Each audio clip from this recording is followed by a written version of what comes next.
We're clearly using monoclonal antibodies directed against CD38 in relapse disease, quite likely, in late relapse. We've definitely now started to use in early relapse.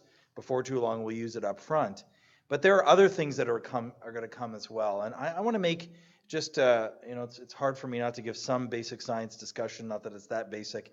But I would like to step back for the first 2 minutes of this talk and talk a little bit about the principles of immunotherapy and why I think that it's particularly relevant in myeloma. I know we've seen it obviously today in Hodgkin's disease and non-Hodgkin's and to a certain degree in CLL, but there are some very interesting phenomenon that I think would lend us to be interested in immunotherapy in myeloma, just by virtue of myeloma as a disease. And then we'll talk a little bit about some of the ones that are coming in the future. We've heard about daratumumab and isatuximab, but there are a few others that have just been presented, including CAR T-cell therapy, that I got to make a brief mention of towards the end. I'm sure many of you have perhaps seen this slide before. This is one of my favorites. I always pull this out. We talk about immune system, because this is the kind of slide that I can even show to a patient group, because it's straightforward in one way, but nauseatingly complicated in another way. And it's the 3 E's of immunoediting cancer, which is to say elimination, equilibrium, and escape. Which is to say that it's natural for us to produce malignancy. I mean, not trying to creep you out, but each of you in this room right now are probably producing a malignant cell during this session. I'm sorry about that, but I know that's a very uplifting thought, isn't it? But your body has an incredible means of eliminating that.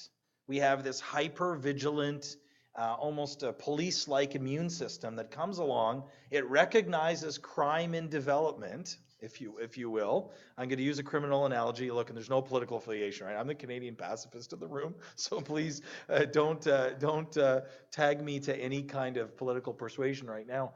But it recognizes it, and it has, and I'm not even starting to discuss the mechanisms here, but we do try to explore some of these mechanisms in our lab, that recognizes that you're going towards malignancy, or there's a few malignant cells that don't have enough of a group to really make a problem, they're not large enough to be a gang, as it were, and your body's able to eliminate them.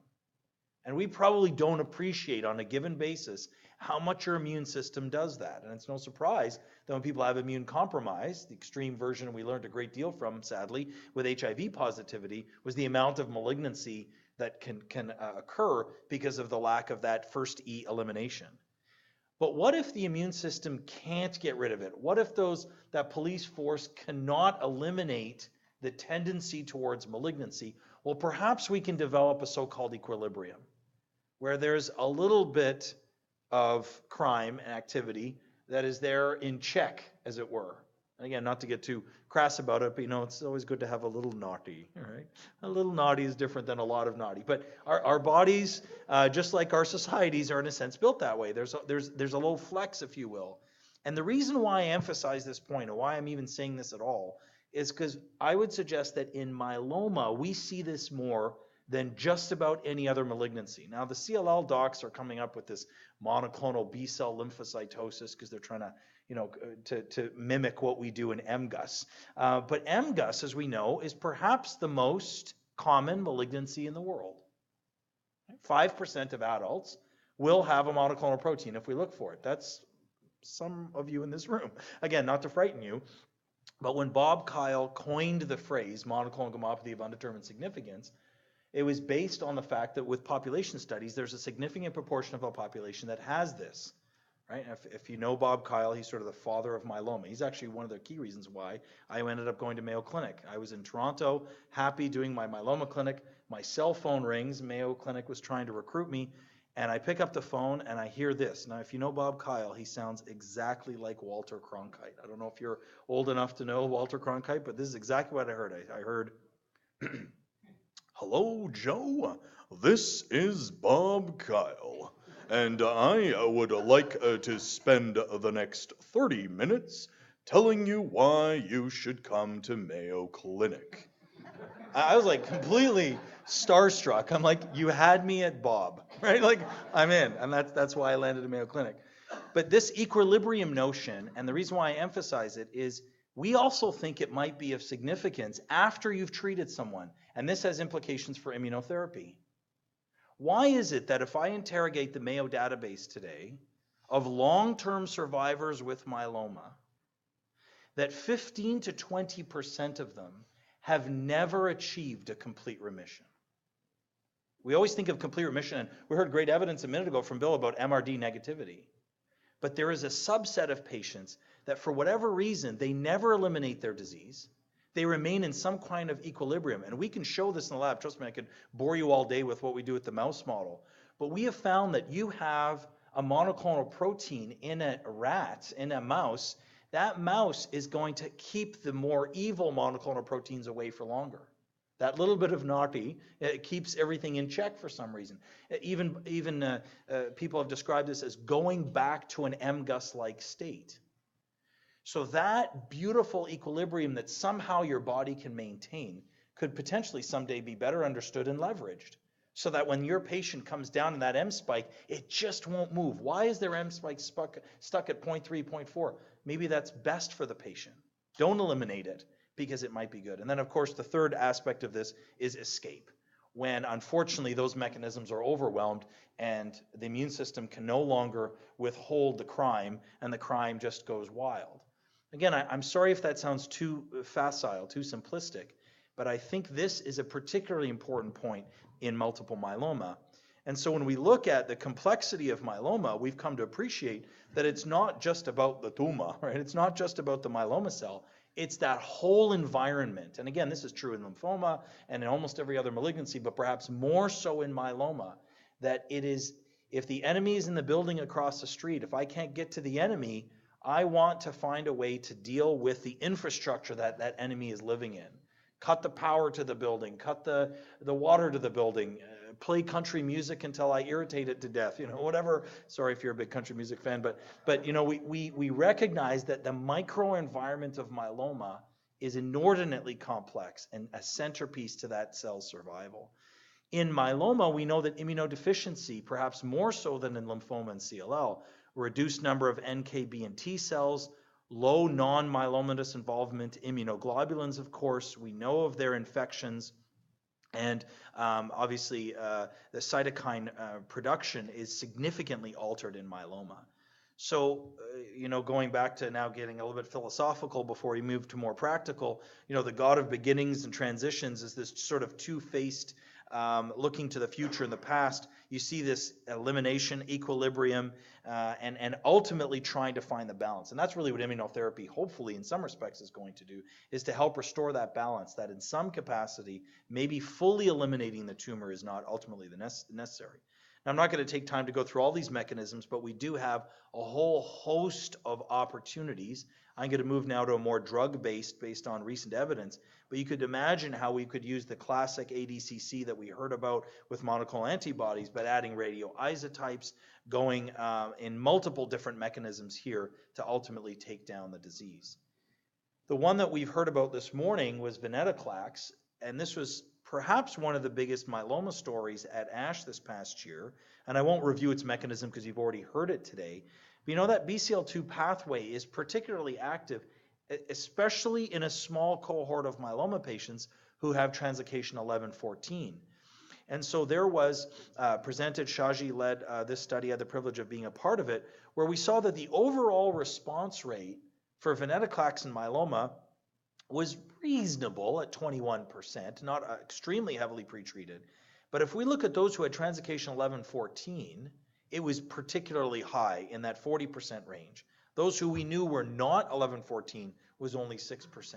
So in that mechanism, now of course I don't have time to go through it, but there was another very interesting study that looked at combining venetoclax and bortezomib together, because that BCL2 pathway is also, as you know, connected to the NF-kappa B pathway.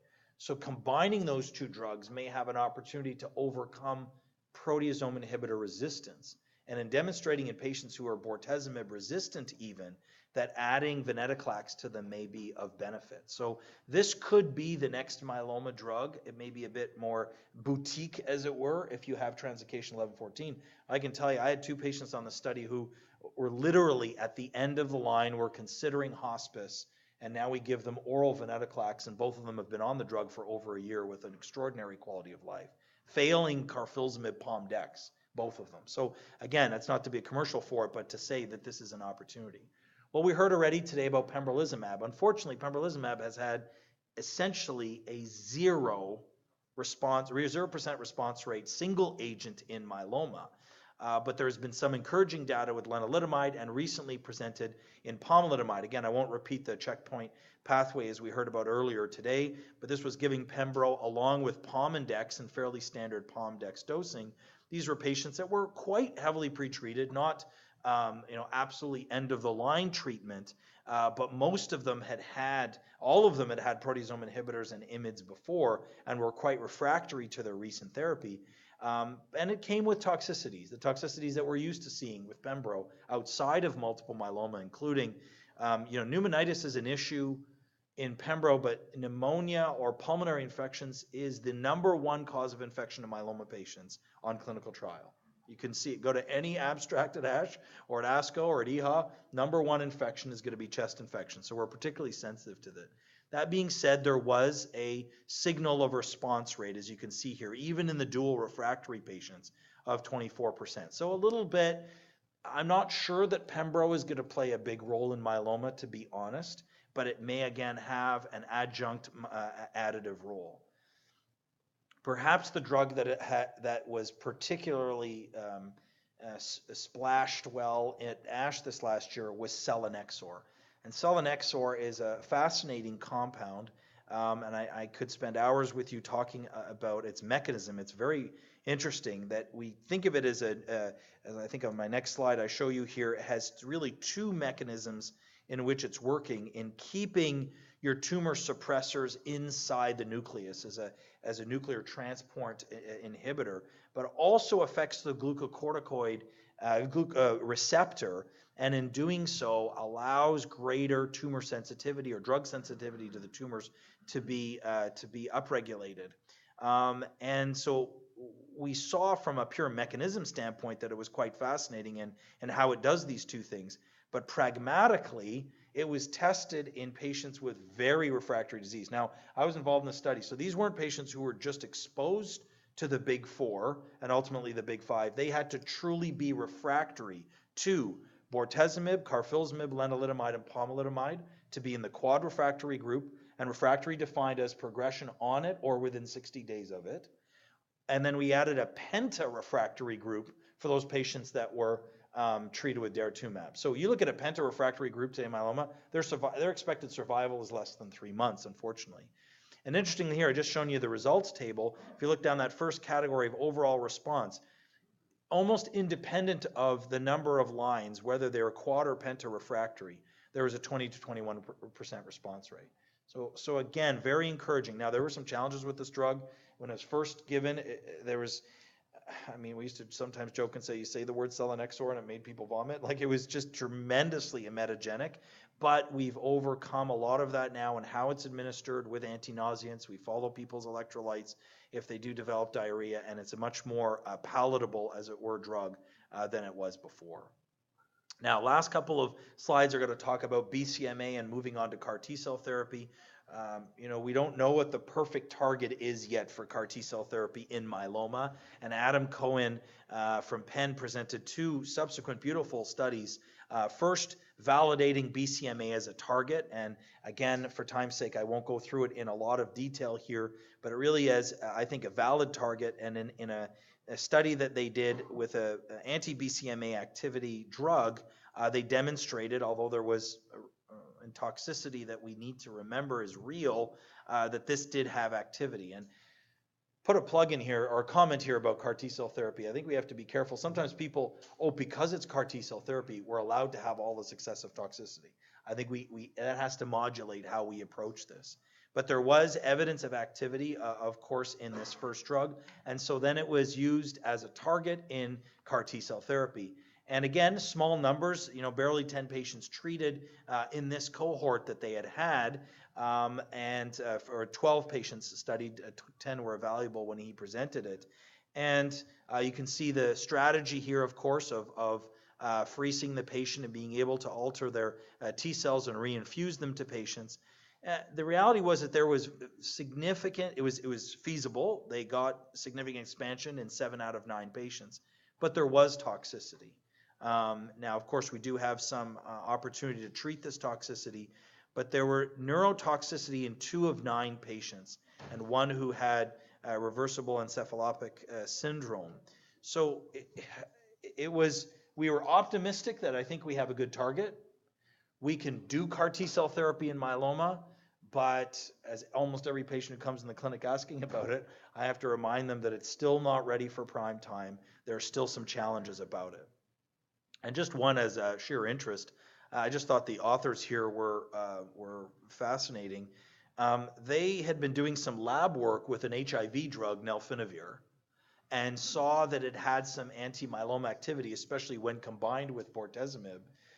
They couldn't get any company to fund it.